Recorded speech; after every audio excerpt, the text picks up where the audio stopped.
Hello everyone and welcome back to Superboy Beyond, and this is kind of a bonus commentary for you today. This is what we're doing in our place of a Christmas special. Last year we did an episode of Season 5 that was a Christmas special, but obviously unless we were in Season 6 it wouldn't really be appropriate to do that, and unfortunately Superboy never actually had any Christmas specials. So what we are doing instead is we are going to do a commentary on the second episode of the Batman animated series, Christmas with the Joker, which is a strange episode in continuity because Robin is in it and he doesn't show up again for like another 20 episodes or so, which is really, really odd. This is only episode 2, yet Robin is in it. Yep. I don't know why. Maybe originally it was supposed to air later in the year or something. I don't know. If anybody there actually knows the reason for that, let us know. But yeah, before we get into the commentary, we both just wanted to say to everybody that watches the channel, thank you all so much for sticking with us this past year. We are having a lot of fun rewatching Superboy and getting into some other commentaries too lately. People seem to be enjoying some of them. I don't think all of them get comments, but they seem to still get likes, so I guess people are actually watching them. So thank you all very much. But yeah, that was all I wanted to say. Merry Christmas, and thank you all so much. Chris, do you have anything you'd like to say to the fans for Christmas? Well, I just want to say Merry Christmas to everybody. Happy New Year. Again, like Tom said, we don't have a Christmas episode of Season 5 to do because it would be a little odd to have 2 Christmas episodes in one year. Especially since only one episode has aired since. Yeah. Maybe we could do, a flashback Christmas episode. Maybe someone was in prison during... Damn, we should have done that. Someone breaks out of prison. He's been stuck in prison, so he missed the big day, so now he's having a late Christmas. We could have done that. Had 2 Christmas specials in one season. Never mind, though. It's the day before Christmas Eve, so I'm not writing it now. Oh, yeah. Damn, I wish I had that idea earlier, though. Damn. Maybe next year. Yep. So definitely, Merry Christmas to everybody, for those who celebrate. For those who just don't celebrate, well, happy holidays. Yeah. I want to thank everybody who has watched our episodes. I want to thank those who have absolutely loved, my contribution to Season 5. There will be more to come. Oh, yeah. You've had some great comments already on the last episode, Metallo, The Next Generation. For any of you that's watched Season 5, if you have missed it, go check it out. It's a really fun episode. Chris did a fantastic job with it. Yeah, people seem to really like it. So well done. That's just from me to you. Thank you. So I guess without further ado, let's get into Christmas with the Joker. Indeed. And if this is your first time watching alongside us, this isn't a typical YouTube reaction video. You're not going to see any actual clips or hear the audio from the episode itself. What you will see is a very, very heavily filtered version up there in the middle. And that's purely so you can keep in time with us. This will be full and uncut. We'll count you in with 3, 2, 1 play. And as long as you hit play when we do, we'll be watching it in time. So get your DVD or Blu-ray ready. Christmas with the Joker in 3, 2, 1, play.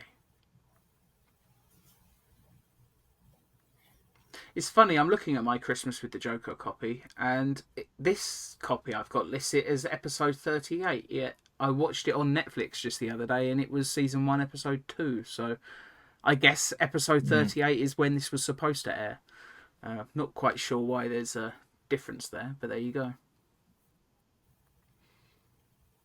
And I know we mentioned this when we did a commentary on Almost Had Him. Is it Almost Got Him? Almost Got Him. Almost Got Him. But it really is just one of the best title sequences of all time, even though there's actually no titles on it. It's just a short film of Batman catching some crooks. Yeah, Bruce Timm has talked about it a lot over the years, and he said, this is the first time that any cartoon ever did a title sequence that didn't have the titles. It was just straight up action. Mm. We wanted to show exactly what we're doing in the episode. Yeah, I mean, there's not even, credits or something. You don't have like Kevin Conroy at the bottom or something like that flash up or anything like that. It's Yeah, and it yeah, never says Batman anywhere in it. and yet But then it's again, it iconic. really doesn't need to. And it's not to say that what did they call it when they continued the new Batman Robin Adventures or something? Once Robin became a Yeah, proper fixture, the they New changed the Adventures of name. Batman and Robin. That was it, and they changed up the intro sequence, and I do like that version as well, but nothing touches the original.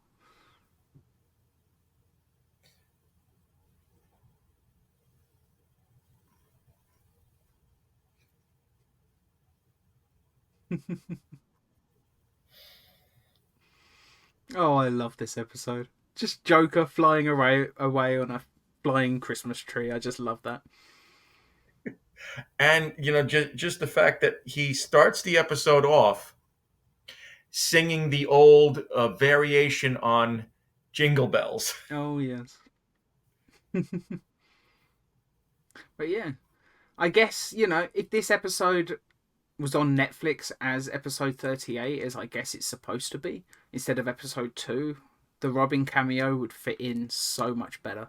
But it's just weird. Robin shows up for one episode and then buggers off, I guess, back to college for a while. Yeah, they didn't really do much with Robin, at least until it became the New Adventures of Batman and Robin. Mm.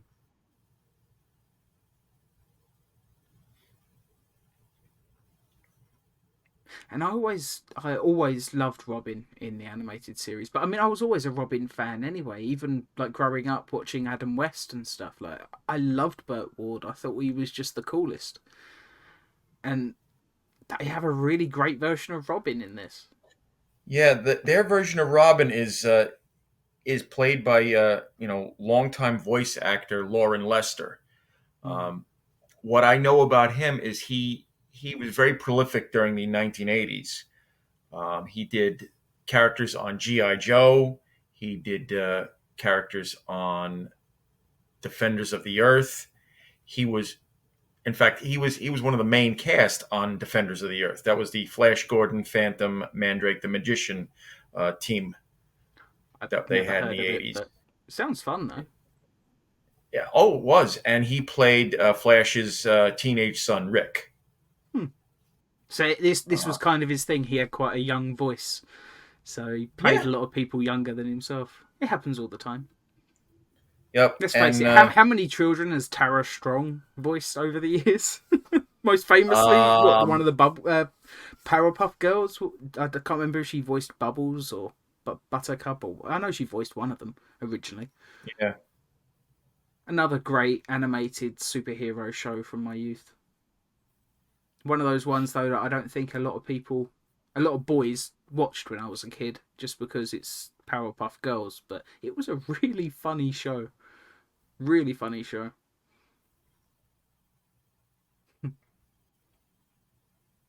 Hmm. I've always liked this scene in this episode as well. Just the fact that you've got Bruce and Dick going into the little theater. The fact that Dick's wearing this like almost like a cardigan or like a sweater type thing.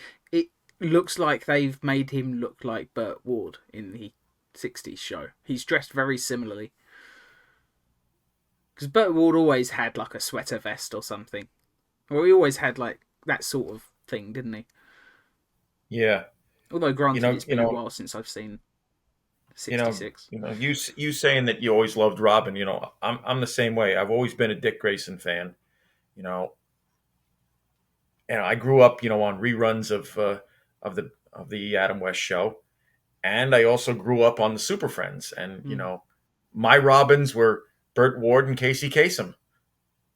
I mean, Casey Kasem, I remember I had a videotape of was it the new Batman Adventures or something, or the new Adventures of Batman? I don't know what they called it, but yeah, I only remember one episode called "The Cool Cruel Mister Freeze" was on it, and I really liked that episode, even though objectively it's not a good Batman show really, but it's a lot of fun. You know, it's got a campy sort of what's the word, a charm to it. Yep. And that's another Filmation show. Mm. That was during their beginning period before they started using a lot of rotoscoping and stock animation. You Mm. know, It was a good show, though. I enjoyed it. I always liked that the Batmobile was very clearly based on the Adam West Batmobile as well. It wasn't identical, but you could tell that it was on their mind. yep, yeah. Casey Kasem was actually the first animated Robin. Um, he started in the Filmation series, went on to Super Friends, and Olan Soule actually was the voice of Batman in the Filmation show, and he went on with Casey Kasem to Super Friends. Hmm, that And is then cool. for 1 year in 1979, there were essentially competing Batman shows on TV. You had Super Friends with Yeah, of course Olan there were. Soule, I didn't realise they were and competing. I just thought they were part of like the same Saturday morning cartoon lineup or something. Like one would follow the other, no, but I guess no, not. they were competing shows. Um, I and the guess, other like, show the was Ruby Spears Superman and Superboy were. They both aired in the same year, so I guess technically they were competing. I wouldn't say that anybody would have said they're competing because I think Superman fans very happily would watch both shows. yeah. I know I would. Uh, Super Friends, of course, was made by Hanna-Barbera, and the I mean, other competing talking show, of Casey Kasem, I mean, Hanna-Barbera, wasn't he the voice of Shaggy for the longest time? yeah, I just remember but him from that episode of Saved by the Bell where he played himself. He came to judge I think it was he came to judge a talent show or something. I forget what it was, but yeah, he was funny in that episode. I like Casey Kasem. yeah, it's a shame we lost him.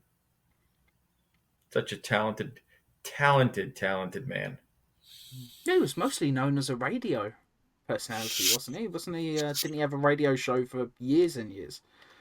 Yeah, I remember it was on pretty much every Sundays, every Sunday here in New York. It's funny. When I was a kid, I could do an impression of Casey Kasem, but since my voice broke, I can't do it anymore. I used to have, hi, I'm Casey Kasem. So like, I can't do it anymore. But when I had a high pitched voice, I could do it. Voice of Shaggy. I don't know. But I've got to say, I like this. I like the scene that was just playing. We've had the Joker, and he's got Gordon and Bullock like tied up on his show. And who was it in the middle? Was it Barbara? It wasn't Barbara. Mm. It I was a wasn't red. paying attention. It was a woman with red hair. If that was Barbara Gordon really early on or something. It I mean, it was it was more than likely Veronica Vreeland, the probably. the It's been a who while was since I've seen this episode, and there she yeah, is. Anyway, and that's Veronica probably not Vreeland was probably voiced not by Barbara Marilu Gordon. Henner. I know her. She was in Taxi. Yes, I liked her in Taxi. yeah. The thing about this show, and Bruce Timm and Paul Dini have commented on this, you know, multiple times. They did not want to choose, established voice actors for the show. Hmm. That's why we got mostly cinematic actors. I mean, we got, Kevin Conroy. He was a TV actor. Marilu Henner, movie and TV. Um, I think I know the reason, though. I mean, let's face it. From the further back you go in terms of animation, the more cartoonish the performances seem to get. Purely because I think it almost came from a time of radio plays and stuff. Like a lot of early voice actors came from radio, and so they tended to overdo things a little bit. And every cartoon voice, it just got a little bit corny at times. And maybe they Yeah. felt if they got cinematic actors, they would bring more realism to it. Well, I think it's that, but the thing is, back in the late '80s, early '90s, up until that period, there was only a small number of voice actors out there, and if they had gotten one specific actor for Batman, everybody watching it would say, "Oh, that's him. Hmm. He's the same guy who does this voice." It's like Michael Bell, who was famous for doing dozens of characters on GI Joe and Transformers and the like. If he had And been the voice of Batman, yeah, and everybody would have known it. you saying those examples is perfect because G.I. Joe, Transformers, how many animated shows were there based on toy lines or either designed to sell new toys? Right. There were so many animated shows coming out in the 80s, mostly just to sell toys, but I'm sure there were a lot of really good shows as well that just got lost just purely because there was so much content at that time. So it was the era of the Saturday morning cartoon. I mean, it was still kind of a thing when I was growing up in the 90s, but it was definitely an 80s thing. Yeah. No wonder the voice actors would be so recognizable, probably because they're in about 30 shows each. Yeah. Yeah. It's So like, they wanted I love the voice of Winnie the Pooh. He's done a load of other stuff too. But every time he does a voice, there's a tiny bit of Pooh Bear in his voice. It's like as soon as I heard that, yeah, and I heard, as soon as I heard that he was the one that dubbed in the singing for Scar in a Lion King because Jeffrey Irons can't sing, so they had Mr. Cummings, like Jim Cummings, is it, replace his voice, Yes. and there are a couple of words here and there where you can hear just a tiny little bit of Pooh Bear, and it makes me laugh now every time. I can't hear that song without hearing Winnie the Pooh. And yeah, getting a bit off topic, but voice actors, it's a really, yeah, it's an Yeah. interesting So subject. so the majority of the actors who came onto this show are actual you know screen presence actors. Mm. There's I think, very few actual voice actors who are actually in it. mm, I mean, Lauren like, Lester is probably one of the few. did like Mark Hamill do very many voice acting roles before this, or was this like one of his first? This is actually one of his second or maybe third, Wow, because back in the '70s he did an animated version of the I Dream of Jeannie cartoon. I did not know they even made one of those. Yeah, That's mad. I did watch that show when I was a kid. I never knew there was an animated version. yeah. It's an animated version of the show in name only. You've got a guy with the bottle, and Jeannie is in it, but he's not Tony. Hmm. How strange. And I believe Mark Hamill even sings the theme song to the show. I like that. I like that.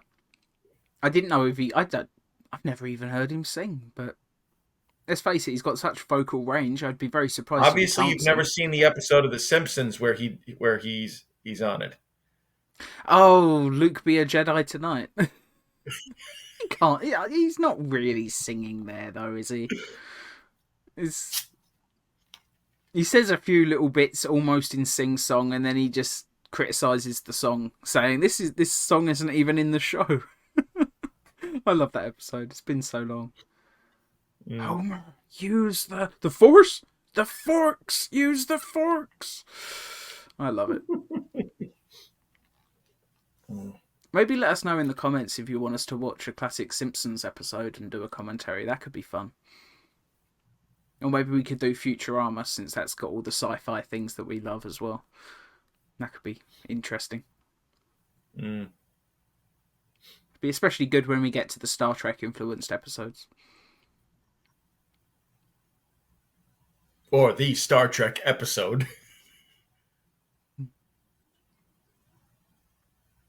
which is absolutely a riot. Oh yeah, one of the best ever. Mm. It's funny looking at Joker's mouth in this. You can tell that the lip syncing isn't quite right. Obviously, we know why, since he was replacing Tim Curry at the last minute, so he literally had to dub over the lines to the finished animation. Yeah, and I believe this was the actual first episode that Tim Curry recorded for. I mean, I would, even though I know, we'll never hear it, I would still love to. I think we've talked about this before. I would still love to see, a, an alternate version of it with Tim Curry's dialogue put back in. yeah, I would absolutely love to see that. We talked about it before. Maybe next time they put out a Blu-ray, I know they've already put out a Blu-ray for the animated series, but maybe they'll do a 4K version at some point if they haven't already. Maybe you could just stick it in there as an alternate audio track, It wouldn't take up very much space on the disc. Just, Yeah, I'd even be okay with it if you put it in place of the commentary or something. That could be fine. I don't yeah, even know if you bothered recording commentaries for the Blu-ray. Although, if the episodes do have commentary, that's one reason why I may have to buy it. At the moment, I'm just watching a digital copy. Thank you, Amazon. Actually, no, technically this is Netflix this time. They've just put the entire show onto Netflix in the UK, so that's... I'm enjoying that. And Justice League is also on there, but not Justice League Unlimited, which is kind of annoying. And no yeah, Superman animated because series for some reason. you know it's in Justice League Unlimited where you get one of the greatest episodes ever. Is that the The man who adaptation has of... everything. Yeah. One of And the that's only adaptations of his work that Alan Moore actually liked. That's how good it is. yeah. He's hated everything else. Well, he's said it on multiple occasions that he has no problem when they adapt his stuff when it has to do with, established characters that he didn't create. Mm. Although begrudgingly, I think he says that, because he doesn't want to say anything bad, but he actually does genuinely like the adaptation of For the Man Who Has Everything. Mm. I don't think he would say it if he didn't mean it anyway, just purely because Alan Moore doesn't strike me as someone that gives a shit about Yeah. anything anymore. He's made his money. Let's face it, he will badmouth DC every opportunity he gets because, the way they screwed him on the Watchmen royalties. I'm not surprised he's annoyed, I would be too. So Well, I think if he I, hated the I, episode, he would not care about. He would absolutely say that he dislikes it because when the Watchmen movie came out, he talked about how much he hated it. I don't think he even liked the recent Watchmen HBO series, which everybody seems to love. I haven't had a chance to actually watch it yet. neither have I. It's supposed to be brilliant, and I And do like apparently, Damon Jeremy Lindelof, Irons is playing Ozymandias. Ozymandias. Yeah, I've seen the first episode. That's all I've seen of it at the moment. The first time you see him, he's completely naked, which is kind of strange. He's sitting at his desk writing something in the nude. I don't know why. I can't remember what the context was. It's a very Okay. strange show, but then it's based on a very strange comic, and it's technically a sequel to that comic. It's not actually an adaptation, so it's a weird one. I don't know. But I everybody think seems Jeff to love Johns. it. I think Jeff Johns did a better version of a sequel to Watchmen. What, with Doomsday Clock? Yeah. Yeah, the only thing that really screwed that for me was the all the delays. Just because pacing wise, by the time they finished, releasing Doomsday Clock, it had been what, a year and a half since the first issue, 2 years, 3 years. It was getting ridiculous Yeah. by the end, and it was just like, How many times am I going to reread the first few issues just because finally they're releasing the next one? You know, I might have to get that as a trade paperback at some point because I was collecting it as it released. I've got the first like 4 or 5 issues, something like that, and I just lost interest in it, to be honest. DC really screwed the release of that. But let's Well, face it, it's not the first time. at least it did one really good thing, and that was reestablish the fact that he was Superboy in his youth. Yeah, I always like that. But I mean, technically, Jeff Johns already did that with Secret Origin anyway. It was just that he was Superboy. It's just that he mostly worked at Super Speed, so they kind of merged Superboy with the Red Blue Blur, which I think, as far as a concept goes, that's a pretty good way of handling it. You know, that way you can say that nobody had heard of him till he was Superman, yet he still technically had a career as Superboy. Just he was mostly a legend, yeah, I an like urban that. You legend. know, it's the perfect sort of middle ground, I think. I would always prefer if Superboy's career was known. You know, I always liked the idea that Smallville was just known as the home of Superboy. Because I always liked, in the old comics, occasionally you'd even see the sign for "Welcome to Smallville, home of Superboy." They literally put Yeah. it on the "Welcome to Town" sign. I always liked that. It was always, there's something nice about that. Smallville became, I don't know, maybe it became a little bit of a tourist attraction. Although, let's Oh, I'm, face I'm it, it sure. also I'm sure it attracted did. villains. Yeah. Yeah.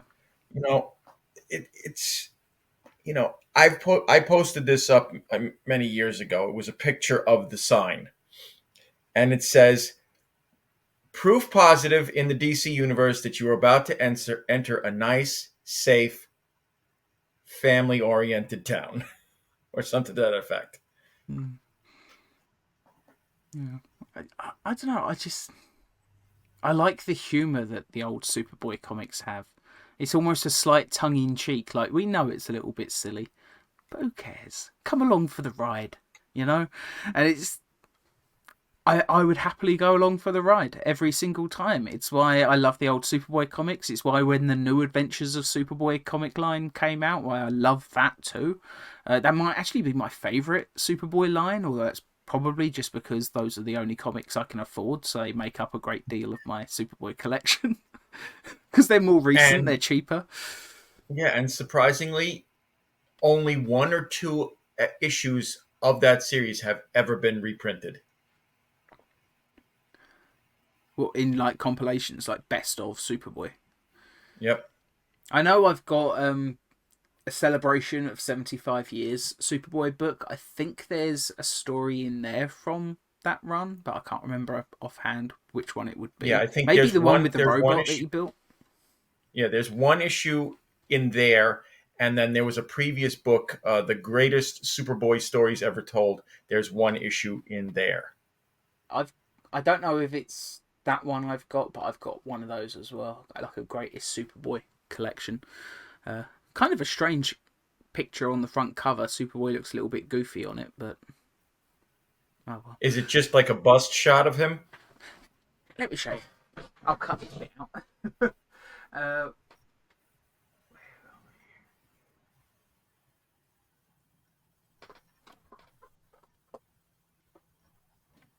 this one. Yep, I that's just the think he, greatest. I just think he looks a little bit goofy with his face on there. Like his haircut, his hair's almost looks like it's receding. So you've got older man Superman hair on a young boy face. It just doesn't quite work for me. But yeah, I've got that and the 75 years one, and yeah, are those the only two places you can think of where there's been New Adventures? Yeah, Damn, that's a shame because there's some really good stories in there. You know, I couldn't tell you offhand because it's been a while since I flicked through this one, which one it actually is in here. But it's the last one in the issue. last one, Superboy's Wild Weekend Out West. Mm-hmm. Writer Carrie Bates, penciler Kurt Schaffenberger. Nice. And inker Dave Hunt. I always like to give the inkers a mention too. But yeah, that's literally all they've got. It's mostly Superboy and adventure comics in here. Yep. Oh well, I was hoping it was that one where he builds the robot with the green and gold costume. What's its name? Kator. Yeah, that's it's a great issue. You know, I've read it's the only one from that run that I'd actually read before as a kid. I don't know when. Maybe somebody I knew had it. I just knew that I had read that one. And then you recommended it to me on a podcast, what, 8, 9 months ago, something like that. Yeah. And I read it again. It's a really great issue. If I was going to put any issue of the New Adventures into a compilation book, it would be that one. I guess DC disagreed. But then again, you know, celebration of 75 years of Superboy. We have talked about this before. I think there should have been at least one story from the Superboy TV tie-in comic, because it's the only Superboy series of comics that didn't get a mention, you know. Who knows, maybe if they do a celebration of 90 or 100 years, maybe then they'll include it. Anyway, I think that's enough for this episode. I think that's a good place to end it. We went off on 1,000 tangents. I don't know. This is a really fun episode, though. And I hope you've enjoyed watching alongside us. Thank you all so much. Yep. Goodbye. Merry Christmas. Merry Christmas.